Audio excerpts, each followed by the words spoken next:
Assalamu alaikum wa rahmatullahi wa barakatuhu. Ndugu wana Firdaus, hii ndiyo ile sadaka yako ya kila Ijumaa uitoayo kwa jumuiya yako pendwa kabisa, Jamiatul Firdaus Al-Khairiyya.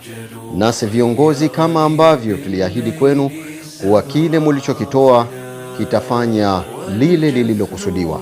Ni zoezi la kijiji kwa kijiji, nyumba kwa nyumba katika kisiwa cha Pemba, kuhakikisha ndugu zetu wanapata iftari saim iliyochangiwa na wewe mwana Firdaus, wewe mpenzi wa utoaji wa sadaka ya kila Ijumaa.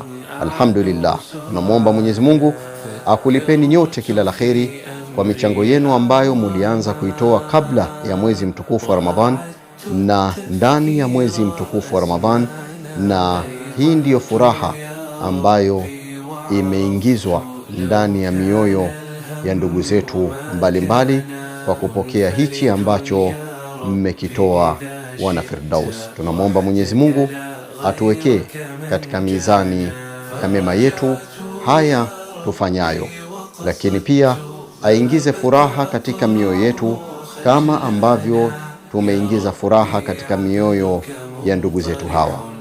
Ni mimi ndugu yako Saleh Al-Hinai nikikuletea ripoti hii kutoka kisiwani Pemba, nikiwa na ndugu yangu kutoka UK Talib Saleh.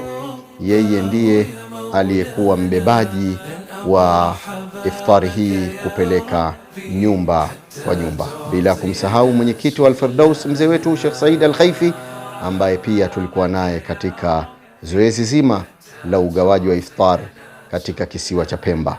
Watoto nao walifurahi, zaka ziligaiwa, kila mmoja aliyefikiwa na ujumbe huu wa Al-Firdaus alitabasamu na kuonesha furaha tele. Hatimaye mpaka sehemu za watu waliokuwa wakilima mipunga, Jamiatul Firdaus ilifika na kuwaona mama zetu hawa na kuwafariji kwa kile ambacho ndugu zetu wana Firdaus mmeweza kukitoa. Wassalamu alaikum wa rahmatullahi wa barakatuhu. أحيانا أمشي في مهل ومرارا أعدو